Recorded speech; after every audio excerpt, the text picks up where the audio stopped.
출애굽기 1장 1절에서 17절까지의 말씀입니다. 출애굽기 1장 1절에서 17절까지의 말씀입니다. 쉐모트 1번입니다. 출애굽기 1장 1절에서 17절까지입니다. 제가 한 절, 여러분들께서 한 절 이 약속의 말씀을 교독하시겠습니다. 야곱과 함께 각각 자기 가족을 데리고 애굽에 이른 이스라엘 아들들의 이름은 이러하니 이사갈과 스불론과 베냐민과 야곱의 허리에서 나온 사람이 모두 70이요 요셉은 애굽에 있었더라. 이스라엘 자손은 생육하고 불어나 번성하고 매우 강하여 온 땅에 가득하게 되었더라. 그가 그 백성에게 이르되 이 백성 이스라엘 자손이 우리보다 많고 강하도다.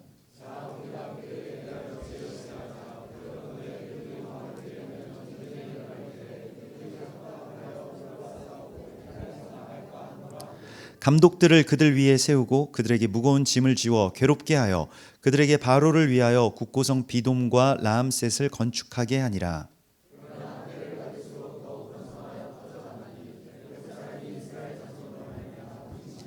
이스라엘 자손에게 이를 엄하게 시켜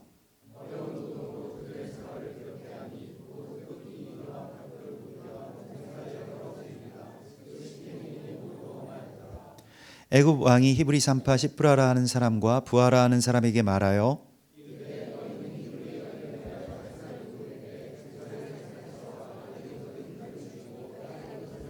다 함께 그러나 산파들이 하나님을 두려워하여 애굽 왕의 명령을 어기고 남자 아기들을 살린지라. 아멘.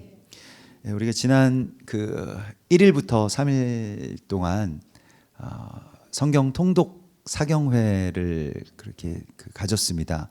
그래서 성경 통독 사경회에 오신 분들이 한 50여 분 이렇게 넘게 되는데 한 반 정도 되는데요.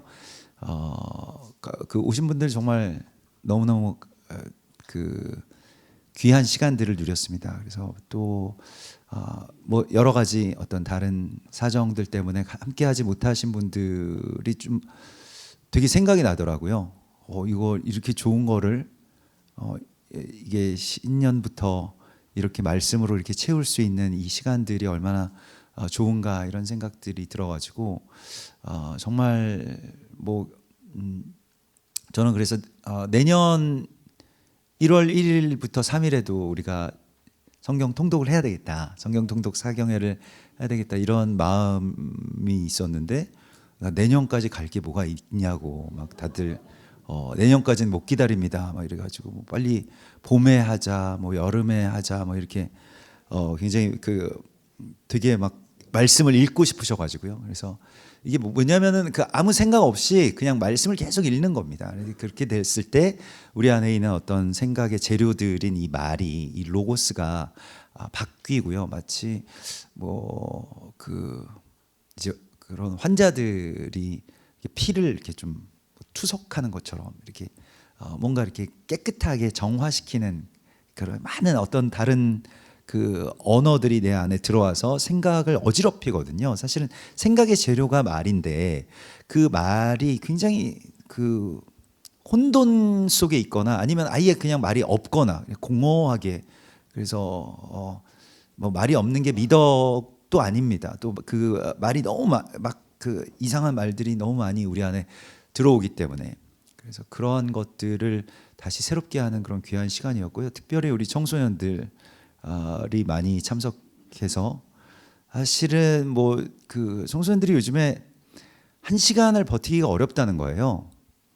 SNS나 이 휴대폰이 없이 너무 심각한 상황인데 지금 그래서 지금 유럽이나 다른 지금 호주에서도 그렇고 아예 16세까지 이거 하지 못하게 하자 강제로라도. 이게 왜냐하면 너무 안 좋은 영향이 많다는 것을 알게 되었습니다. 이게 데이터가 나왔기 때문에 사회적으로 아이들이 어떤 정신적으로도 막 이상해지고 자살률도 올라가고 뭐 여러 가지 그 많은 어떤 병폐들이 나타나고 있기 때문에 이것은 뭐 교회에서 하는 이야기가 아닙니다. 그냥 사회적으로 그런 것들이 이제 나타나는데 명백하게 그런 것들이 있는데 이걸 어떻게 그냥 방치하느냐라고 해서 아예 그러면은 그때까지 휴대폰을 갖지 못하게 하든지 아예 무슨 어떤 SNS나 뭐 미디어나 뭐 유튜브나 이런 것들을 하지 못하도록 하는 법안이 막 통과되고 있습니다. 너희들은 뭐 두근두근하지 이제 기대가 많이 되지 법적으로 아예 그러한 시간들이 왜냐하면은 아이들이 망가지는 것을 보기 때문에요. 그 뇌가 파괴되고 뭐 생각 자체가 굉장히 마비되면서 이상해지기 때문에 그래서 그런 것들이 지금 뭐 호주부터 시작해서 뭐 그 유럽 국가들도 학교에 아예 못 가지고 들어오게 하거나 그래서 인권을 굉장히 중요시하는 나라들인데 그러한 것들을 하고 있습니다. 인권이 휴대폰을 가지고 그 인간이 망쳐지는 것이 인권이 아니라고 하는 것을 왜냐하면 그 인권 자체가 사람을 살리는 게 인권이잖아요. 이렇게 보면 그렇게 보면 근데 우리 아이들이 3일 동안 계속해서 말씀 가운데 있으면서 휴대폰 끊고 그러니까 애들이 뭔가 정말 다시 태어나는 것 같아요. 예. 그래서 쌩쌩해지지는 않았고요. 그냥 뭔가 이제 멍한 그런 느낌처럼 보입니다. 애들이 너무 좋아요. 예. 이제 거기서부터 이제 시작을 하면 되는데 그래서 3일 동안 우리가 했기 때문에 사흘이라고 하는 것은 이게 죽음을 확정하는 그러한 그 장사의 시간이고요. 또 그런데 그 창세기의 마지막을 보면 야곱의 그 시체를 완전하게 부패하지 않도록 싸는 것이 40일 동안 계속되었다라고 되어 있습니다. 그래서 예수님께서도 40일 동안 금식하시면서 또 자기 자신을 완전히 비워내시는 그러한 시간을 가지셨고요. 공생애가 시작되기 전에. 그래서 앞으로의 어떤 그 시간들 속에서 40일 동안 여러분들도 한번 도전하시면 어떨까 이런 생각을 합니다. 그 쓸데없는 이야기들, 이상하고 공허한 그런 언어들이 내 안에 들어오지 않고 뭐 남자분들 같은 경우에는 뉴스 같은 거 좀 끊으시고 또 청소년들 같은 경우에는 SNS 같은 거 끊으시고 모든 것들을 이게 다 끊고 하나님의 말씀으로만 이렇게 채워 나가면 얼마나 새로워지겠습니까? 우리가 이전 것들이 지나가고 또 새로운 어떤 생각들로 이 로고스가 바뀌는 그런 역사가 일어날 줄로 믿습니다. 그래서 정말 귀한 그 시간이었고요. 저는 뭐 성경을 그렇게 그 같이 읽으니까 우리가 말씀 공동체가 되어가는 것 같아서 참 좋더라고요. 이게 혼자서 묵상하고 혼자서 깨닫고 혼자서 줄치고 하는 것보다 함께 그렇게 읽고 함께 낭독하고 함께 교독하고 이런 시간들이 같이 우리가 정말 말씀 공동체로 서 나가는구나 이런 것들을 생각하게 되고 좀 왜 여러 가지 걱정들도 많이 있게 되는데 그런 게 막 두려워지지가 않더라고요. 그러니까 우리가 마지막에 요한계시록을 읽었는데 그 요한계시록을 함께 읽으니까 이거 이제 막 붉은 말을 탄 자가 지금 온다는데 우리 병오년 이 붉은 말의 해 이거 어떻게 하지? 그래서 막 뭔가 봉인이 풀리고 막 전쟁이 일어나고 막 살육이 일어나고 이거 어떡하지? 혼자 읽었으면 그랬을 텐데요. 아이들이 앞에서 이렇게 다 읽고 있으니까 얘네들이 있으니까 이제 살겠구나 이런 생각이 들었습니다. 전쟁이 일어나더라도 정말로 그런 생각이 들었어요. 폭탄이 이제 피해가는 거죠. 그런 일들이 일어나고 또 하나님께서 우리에게 정말로 그런 어떤 적그리스도 정도는 그냥 말씀으로 이길 수 있는 정도의 그러한 무장을 시켜주신다고 약속하십니다. 그래서 두려워하지 않고 또 막 두려움 때문에 사람이 막 그 긴장이 있고 막 신경이 날카로워지고 이러지 않고 그래서 좀 겉사람이 이렇게 멍해지는 그 느낌이 너무 좋은 것 같아요. 지금까지도 이렇게 사흘 동안 그 참석하신 분들은 좀 쌩쌩해 보이시질 않고 멍해 보이십니다. 이렇게 예. 그래서 정말 내가 완전히 이제 죽었구나 이런 생각들도 들고 그렇습니다. 그래서 이제 또 다시 살아나야 되는 이제 40일간의 어떤 시간들을 여러분들이 또 누리시면 좋겠고요. 이번 주에 새롭게 출애굽기가 시작이 됩니다. 출애굽기는 뭐 위대한 탈출해서 뭐 엑소더스, 뭐 엑소더스가 이제 그 뭐 예전 고대의 어떤 그런 뭐 뮤지컬 그런 연극 같은 거의 산막의 그 가장 클라이막스 부분이라고 하거든요. 이게 뭐 거기서 나온 제목이라고 하는데 이것은 좀 헬라식 제목이고요. 히브리어 제목은 쉐모트입니다. 그것은 그 이름들이라는 뜻을 갖고 있습니다. 그래서 이름들이 이러하니라라고 하는 그 쉐모트에서 나온 그 제목이고요. 우리가 이제 뭐 어떤 제목이 굉장히 중요하잖아요. 제목이나 그 사람의 이름이나 뭐 간판 이런 것이 크게 중요하지 않은 것처럼 느껴져도 실제로는 어마어마하게 중요합니다. 정말 중요하고요. 우리 이 교회도 마찬가지죠. 이 교회 건물에 한세 사람이라고 하는 이름을 걸고 또 그 메노라 간판을 걸었던 그 날을 제가 정확하게 기억합니다. 뭐 그날 뭐 그 한세 사람 간판을 걸 때 뭐 여기 이 건물도 그렇고 그 이전에 또 우리가 그 상가에서 판교의 그 상가에서 예배 드릴 때도 있었거든요. 근데 한세 사람이라고 하는 이름을 이제 한국 교회에서 모르겠습니다. 뭐 전에 있었는지는 잘 모르겠습니다만은 아무튼 제가 알기로는 처음인 거예요. 한세 사람이라고 하는 이름이 걸린 교회가 이제 시작이 되는 거에 대해서는 제 세대에서는 그런 것 같습니다. 제가 많이 찾아봤습니다만은 그래서 한세 사람 이렇게 이름을 거는데 그날 이 예전 그 처음 걸 때는 판교에 그 크레인으로 이제 걸잖아요. 크레인이 와서 이제 건물 외벽에 이렇게 달았다는 것입니다. 근데 그때 그 크레인의 그 유압으로 이렇게 올리는 것이거든요. 그러니까 유압이라는 게 기름, 그 기름을 이렇게 꽉 눌러가지고 이게 올라가고 낮아지고 이러는데 그 간판집에서 그 빌려온 그 크레인 차에 유압 펌프가 터진 거예요. 그래서 막 기름이 막 나오고 그래서 이걸 뭐 달 수 있느냐 막 그런데 그 간판 사장님이 막 기름을 막 다 뒤집어 쓰고 난리가 난 거예요. 이거 어떻게 거냐고 이거. 그래서 건물 외벽에 막 기름이 막 튀고 그랬습니다. 그래서 뭐 그거 닦아내면서 또 한세 사람 이렇게 붙였죠. 그래서 이거 보통 일이 아니구나. 정말 이름을 하나님께서 그렇게 우리 가운데 주시고 그 이름을 정말 선포한다라고 하는 것이 우리의 사명을 선포하는 것이고 또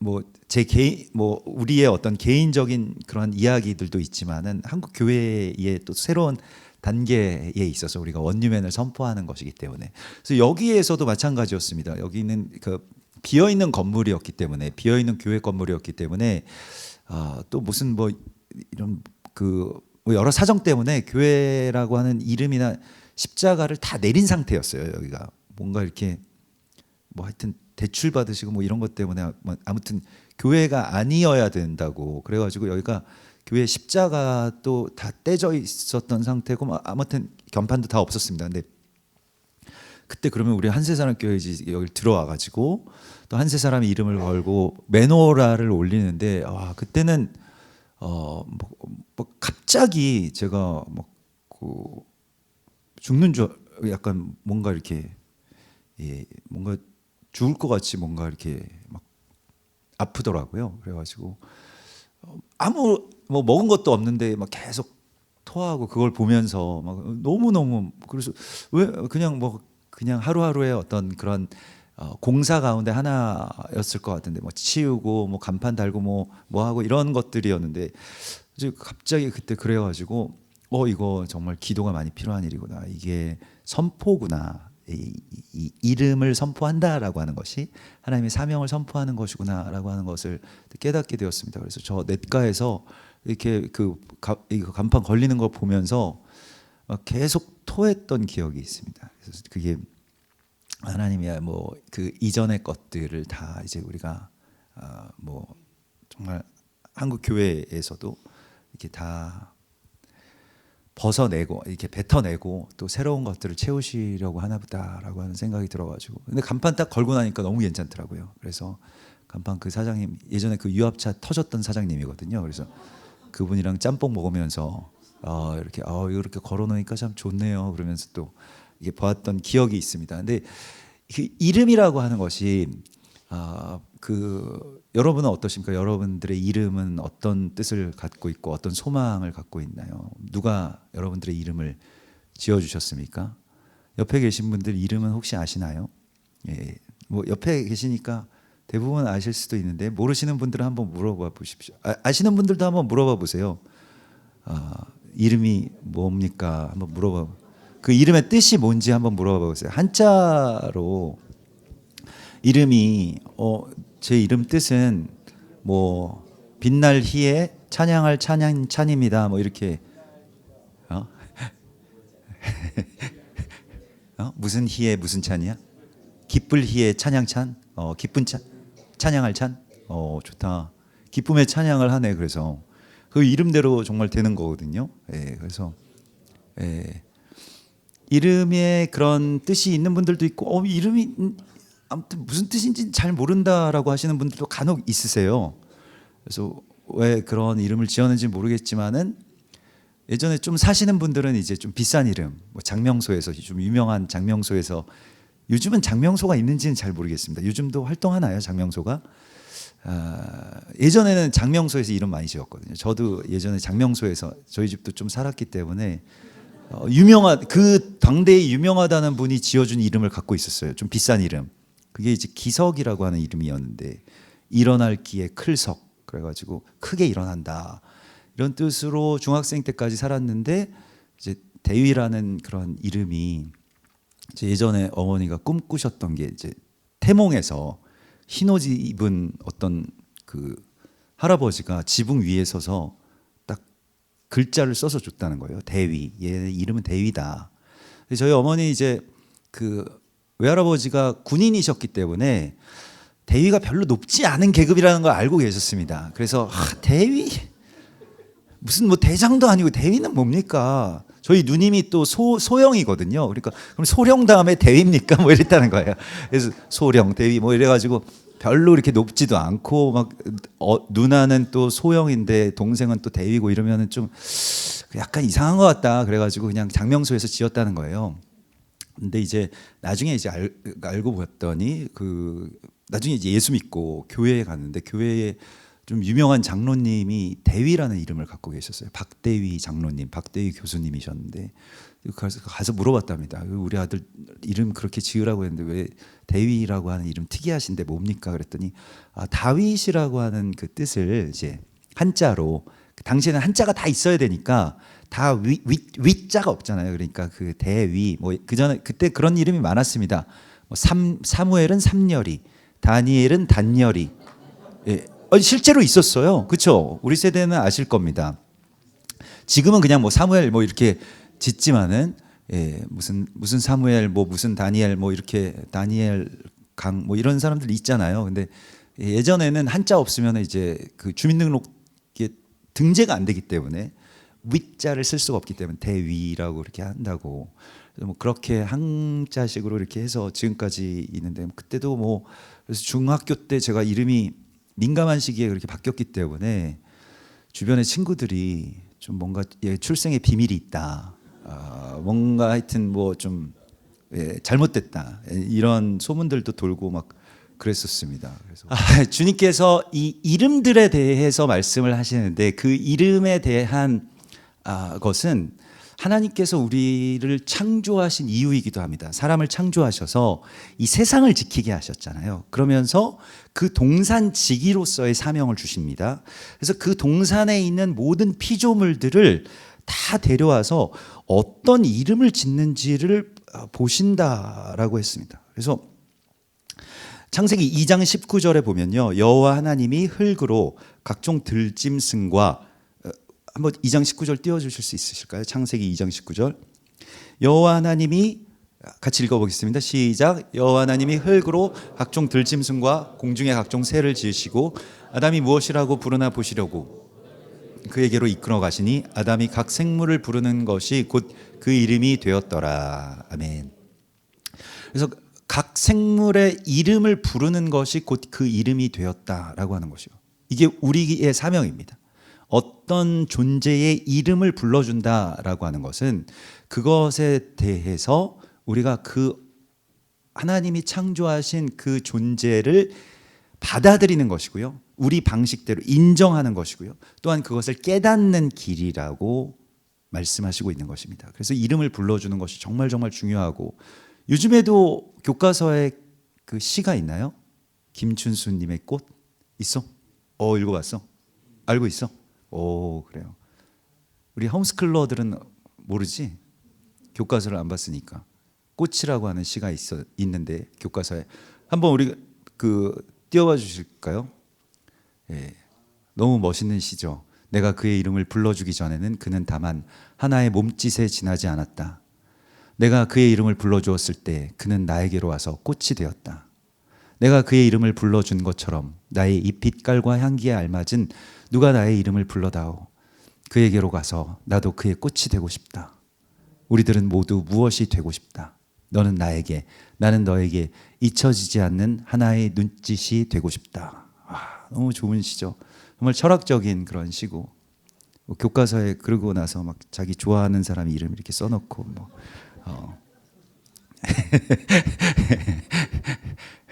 내가 그의 이름을 불러주었을 때. 근데 이게 결국에는 이 쉐모트의 의미를 아는지, 또 성경을 정말 읽어보셨는지, 이 김춘수님이 뭔가 이름을 불러준다라고 하는 것에 대한 굉장히 가장 정확한 어떤 성경적인 복음적인 그런 시 같습니다. 정말 그 사람을, 그 존재를 하나님이 창조하신 그 가장 아름다운 모습으로 내가 받아들이는 방식이 우리가 이름을 불러준다는 것입니다. 근데 우리가 세상 가운데서 이름을 잃으면서 살죠. 내 이름의 어떤 의미, 내가 태어났을 때 나라고 하는 어떤 한 존재에 대해서 굉장히 예언적으로 혹은 굉장한 사랑과 소망을 담아서 만들어 주셨을, 붙여 주셨을 그 이름의 어떤 의미들을 점점 잃어가면서 우리가 사는지도 모르겠습니다. 그리고 아직 어쩌면 그것을 찾지 못했는지도 모르겠습니다. 애굽 땅에서 자신들의 이름들을 이제 점점 희미하게 잃어가면서 살아왔던 그 히브리인들처럼요. 요셉처럼 요셉도 원래 사브낫 바네아라고 하는 그러한 그 이름들을 가졌었고요. 그러니까 애굽의 이름으로 불리워졌죠. 그래서 우리가 어떤 방식으로 그 이름을 부르는가라고 하는 것이, 내 이름을 누군가 나에게 정확하게 불러주지 않으면 나는 사실 반응하기가 참 어려울 것입니다. 그리고 어쩌면 기분도 좀 좋지 않을 수도 있을 것입니다. 여러분들의 이름을 좀 틀리게 부르면요. 저도 대위라고 하는 이름을 자꾸 틀리게 부르시는 분들이 계셔요. 가끔씩 제가 지금 이사해서 좀 만나기 어려운 분이 됐습니다만, 그 세탁소 사장님은 자꾸 대우라고 항상 써 놓으셨습니다. 제 바지에다가 강대우 이렇게. 예. 그냥 넘어가는데, 근데 한 글자만 틀려도, 그 획 하나만 틀려도 여러분들 보십시오. 그 이름 안에 뭔가 이렇게 하나, 획 하나만 빼거나 더해도 이상해지잖아요, 내 이름이.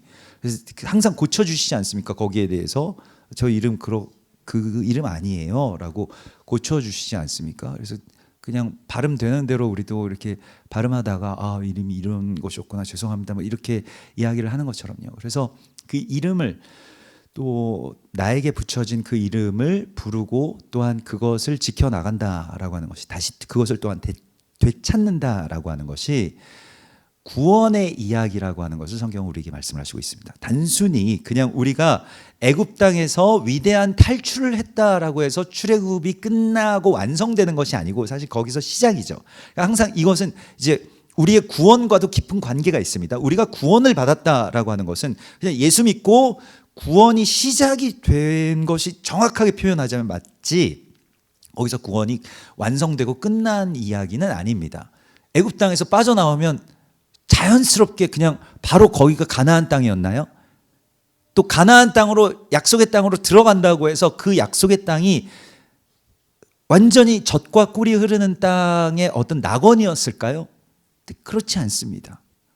40년간의 광야의 떠돌이 생활이 있었고요. 정말 거기서 단련되고 훈련되고 성숙해가는 그런 과정들이 있었고, 예전의 것들, 예전의 생각들, 예전의 언어들, 원망과 어떤 다툼, 이런 것들이 완전히 다 없어져서야 가나안 땅에 들어갈 수 있었고, 또 가나안 땅에 들어가서도 그냥 자동적으로 이제 천국이다, 여기 정말 젖과 꿀이 그냥 흐르는구나, 나한테 막 떨어져라, 이러한 것이 아니었습니다. 그냥 그 모든 곳들을 다 점령하고 있었던 대적으로부터 그 땅을 다시 되찾아내는 이야기가 지금까지도 완성되지 않은 가나안 땅, 약속의 땅의 회복의 이야기죠.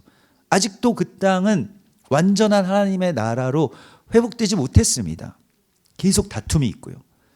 계속 영유권의 분쟁들이 있죠.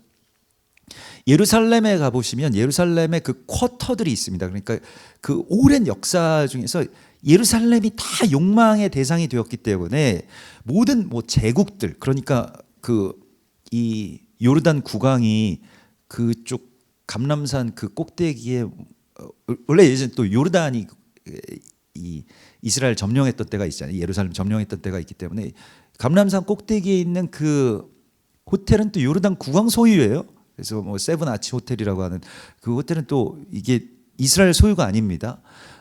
이런 식으로 되어 있고, 그 예루살렘 그 구 성내 안에는 기독교 지역, 또 아르메니안 그 그리스 정교 지역, 또 유대인 지역, 또 이슬람 지역, 이렇게 다 있는데 절대로 물러서지 않고 다 자기네 땅에 의자 하나만 옮겨도 정말로 이 사람이 죽을 정도의 어떤 그런 다툼들이 벌어지고 있는 곳이 바로 예루살렘입니다. 그러니까 아직도 회복되지가 않았죠.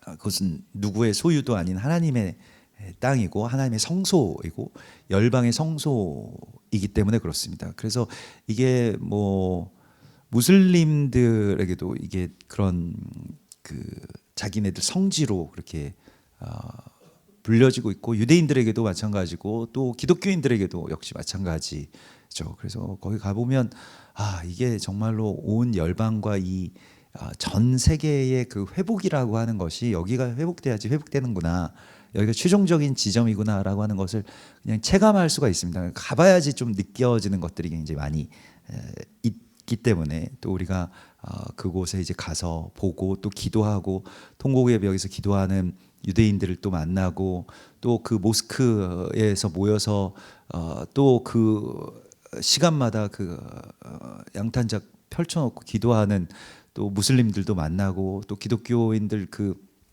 교회든 성당이든 가톨릭 성당이든 그리스 정교회의 그런 성당이든 이런 데들을 또 가보고, 이렇게 됐을 때 우리가 이 뭔가 대충 그려지게 되는 것이죠. 근데 우리가 다시 이름을 되찾는 것, 그리고 우리가 누군가에게 이름을 부여해야 되는 그런 사명이 있다는 것이 바로 이 구원의 이야기라고 하는 것을 말씀을 하시고 있고요.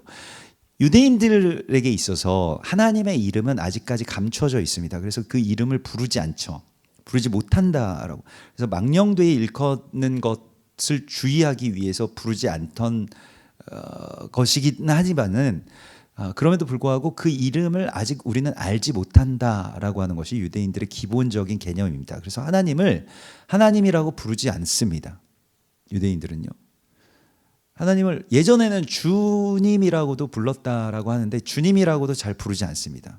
그것도 망령되이 일컬으면 안 되기 때문에 하나님을 보통 뭐라고 일컫냐면 하셴, 그냥 그 이름이라고 일컬었습니다. 그 이름이 또 그 이름을 가지시니까 라고 이야기를 합니다. 그래서 하나님에 대해서 자기들은 아직까지는 이름을 모르고 있다라고 하는 것을 인정합니다. 유대인들은. 근데 보통 우리가 통용되는 우리가 부르는 우리의 어떤 그 하나님에 대한 이름들이 있죠. 그래서 어떤 사람들은 우리가 그냥 우리 문화권에서는 그래서 하나님을 하나님이라고 우리는 기독교에서는 부르고, 애국가에서는 하느님이라고 되어 있고, 또 하늘림이라고 천도교 같은 데서는 하늘림이라고 부르고, 아무튼 하늘에 계신 어떤 신에 대해서 그렇게 부르곤 했습니다. 그 당시에 그러니까 이 지역에 살아갔던 사람들에게도 하나님은 엘로힘 이렇게 불리워졌습니다. 권능 있는 어떤 신적 존재로 불리워졌는데, 하나님께서 당신의 이름을 알려주시는 이야기가 출애굽기에 있습니다. 하나님의 이름을 드디어 찾게 되는 것이죠. 하나님의 이름이 어떤 이름입니까? 하나님의 이름이 바로 여호와 하나님이죠. 그래서 아브라함과 이삭과 야곱에게는 내가 전능의 하나님, 곧 엘로힘으로는 나타났지만은 여호와로는 나타나지 않았는데 이제 너희 때부터 여호와라고 하는 이름을 준다라고 말씀을 하시고 있습니다. 근데 그 여호와라고 하는 이름이 가진 중요성이 무엇이냐라고 할 때에 그냥 어떤 신적 존재를 표현하는 말들은 얼마든지 있습니다. 모든 문화권에 다 있을 거예요. 우리도 뭐 신, 뭐 갓, 뭐 여러 가지 있죠. 여러분들도 막 그 어린 친구들은 앞에 다 갓을 붙여가지고 막 이야기를 하잖아요. 무슨 뭐 갓생이니, 뭐 간 맛이니, 뭐 아닌가? 갓은 뭐가 하여튼 뭐 갓 재밌다 뭐 이런 것도 아니야? 그래? 미안하다. 잘못 배워가지고 아무튼 그 갓을 붙이고 뭐 이런 건데, 근데 그래서 그러한 그 뭐 감탄사에도 뭐 오 마이 갓 막 이런 거 있잖아요. 근데 그런 것도 사실은 글쎄요, 율법에서는 좀 어긋나는 말이죠.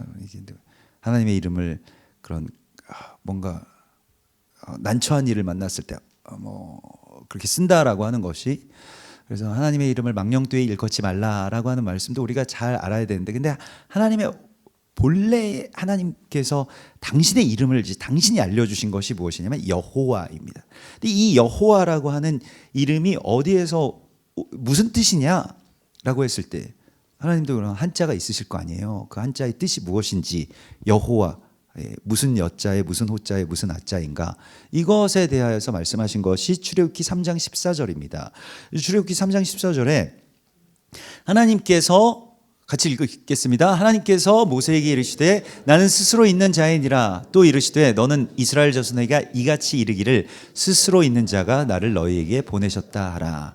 여호와라고 하는 이름이 그 에흐예, 아셰르 에흐예, 그래서 여기서 스스로 있다라고 번역이 되었는데요.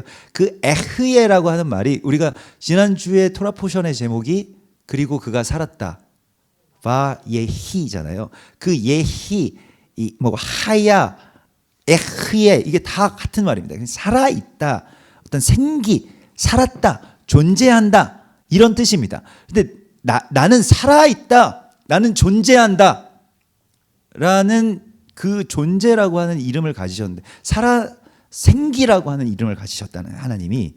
그런데 그 에흐예가 아쉐르는 무엇이냐면 그대로, 그 곧다, 그대로, 정직하다, 뭐 이런 게 이제 아쉐르입니다. 그래서 우리가 아쉐 하면 그 곧다, 정직하다, 뭐 더 나아가서는 이제 복되다라고 하는 뜻도 이제 그게 이제 복된 것이기 때문에 이제 그런 뜻이 있는데, 그게 이제 아쉐르예요. 그러면 이것은 그대로라고 하는 뭐 이퀄 표시처럼 될 것입니다.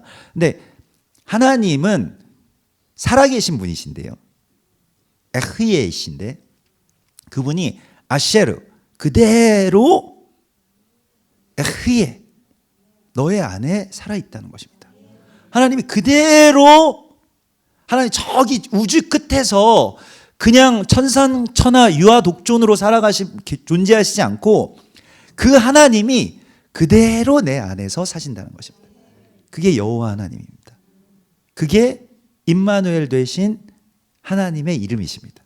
그러니까 하나님의 존재는, 하나님이 당신의 그 이름을 우리 가운데 밝혀졌을 때는 내가 여호와야, 나는 여호와인데 너의 안에서 살아가는 하나님이야 라고 말씀하십니다.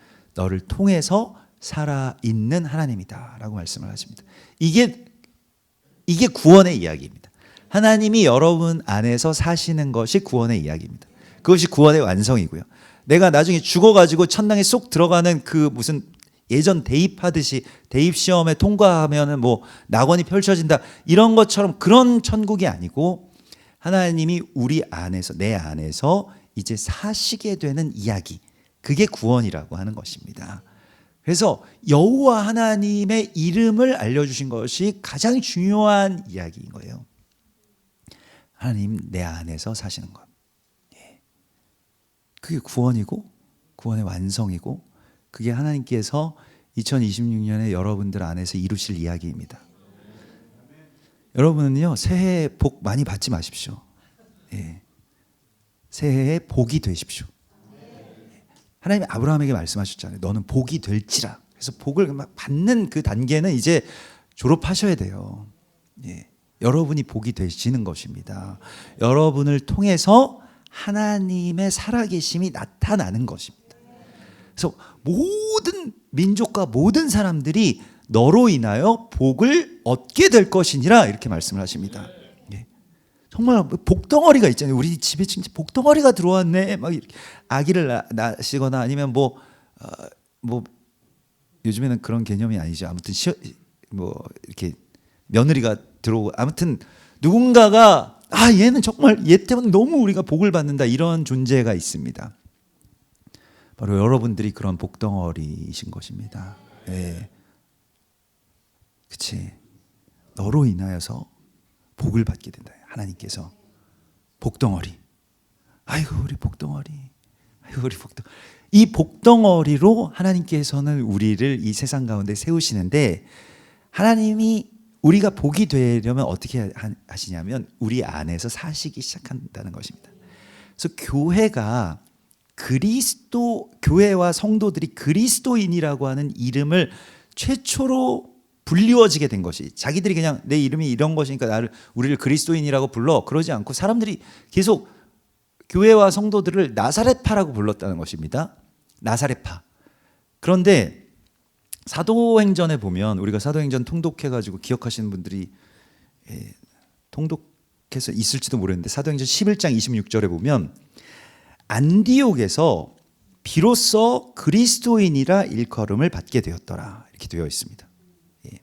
그때부터 사람들이 그 성도들을 통해서 메시아를 만나게 되는 거예요. 그렇게 되었을 때 그리스도인이라고 하는 이름을 받게 됩니다. 여러분들 그리스도인이시죠? 여러분들을 통해서 하나님이 나타나시는 것입니다. 그래서 이 출애굽기의 어떤 주제는 하나님이 우리 안에서 사시는데 그래서 네가 바로와 그 신하들에게 또 애굽 백성들에게 너희는 신같이 될 것이다 이렇게 말씀을 하세요. 정말로 신적인 존재가 될 것이다. 그래서 나중에 노예였던 사람들한테 막 그 애굽 사람들이 막 보물을 바치죠. 보물을 바칩니다. 왜냐하면 이 사람들이야말로 정말 이 존재들이야말로 신이다 이런 걸 깨달았기 때문입니다.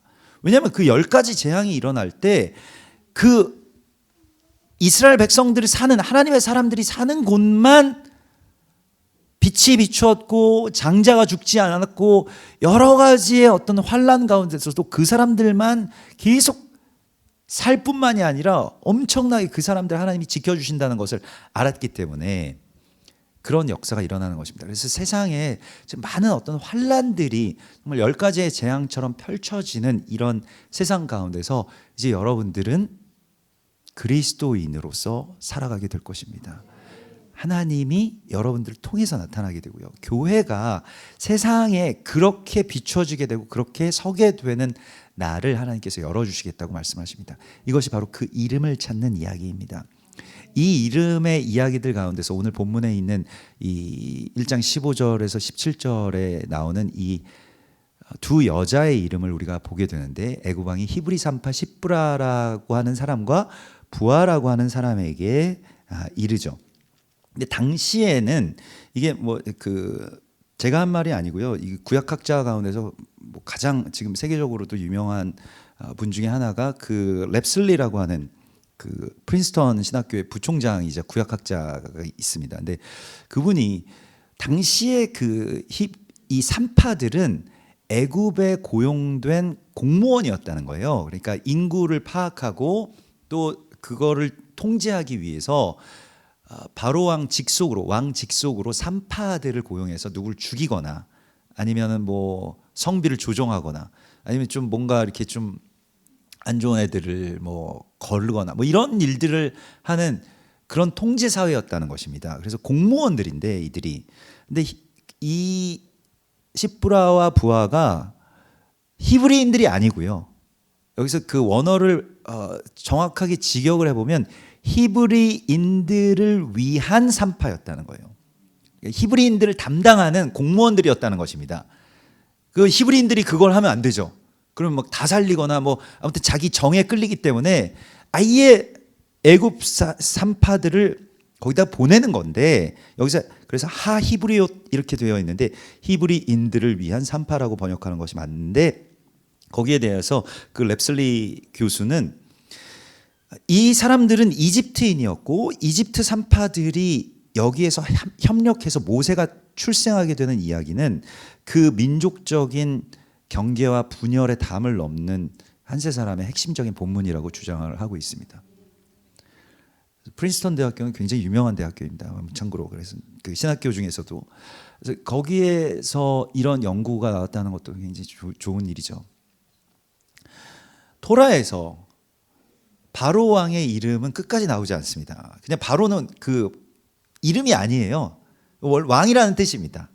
그래서 바로 그 애굽의 모든 왕들은 다 역대 뭐 1대 왕, 뭐 우리도 대통령이 그 사람의 이름은 아니잖아요. 앞에 이름이 따로 있잖아요. 이름을 여기서 토라에서 밝히고 있지 않습니다. 그냥 바로라고 이야기를 하죠. 그 당시의 왕은 우리가 알고 있는 유명한 이름인데 람세스 2세였다라고 합니다.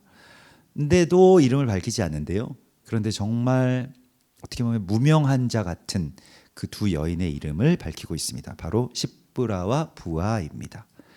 십브라는 그 맑다라는 그런 뜻을 갖고 있고요. 부아는 찬란하게 빛난다는 뜻을 갖고 있습니다. 그래서 굉장히 맑은, 또 굉장히 빛나는 그 두 여인, 이 산파들이 도움으로써 이들이 목숨을 걸고, 사실은 당시 뭐 왕에게 고용된 공무원들이었기 때문에 왕의 명령을 따를 수밖에 없지만 왕보다 더 하나님을 두려워하기 때문에, 오늘 그 17절에 보면 그러나 그 여인들은 산파들이 하나님을 두려워하여서 애굽 왕의 명령을 어기고 남자 아기들을 살린지라, 이렇게 되어 있습니다.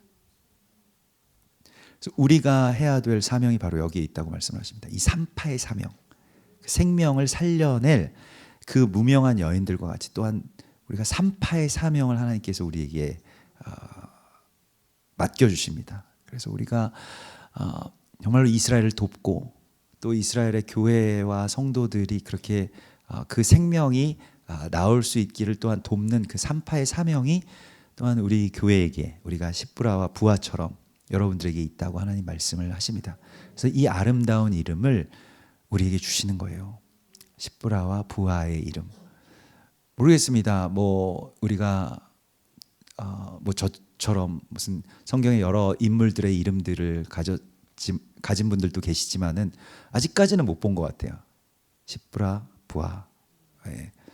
그래서 뭐 그렇지만 이 맑고 찬란한 하나님의 이름을 우리 가운데 주심으로써 하나님께서는 우리에게 그 사명을 맡겨주시고, 또한 여러분들이 사람들의, 하나님이 창조하신 그 가장 아름다운 모습의 그 이름을 불러주실 수 있는, 이름을 부르는 자로서의 이 동산지기로서 살아가라고 말씀을 하십니다. 그래서 가장 아름다운 이름으로, 우리가 이스라엘을 예전에는 저주 가운데 있고 하나님이 버리신 그 이름으로 불렀다면, 지금은 이스라엘을 정말로 하나님과 사람들과 겨루어서 이긴, 그러니까 겨루어서 이겼다라고 하는 것은 우리도 가장 사랑하는 우리의 딸, 우리의 아들한테 내가 늘 지잖아요. 힘으로는 안 질 것 같아도 이번에는 내가 꼭 그냥 이겨야지, 이거 꼭 못하게 해야지, 뭐 꼭 얘를 이겨야지 이러다가도 막상 싸우면 지잖아요, 얘한테. 그런 것과 마찬가지로 너무너무 사랑스러운 이름으로 불러주는 것, 그 이스라엘을, 또 하나님의 피조물들을 그 사랑을 하는 이름으로 불러주는 것이 우리의 사명이라고 말씀을 하시고 있습니다.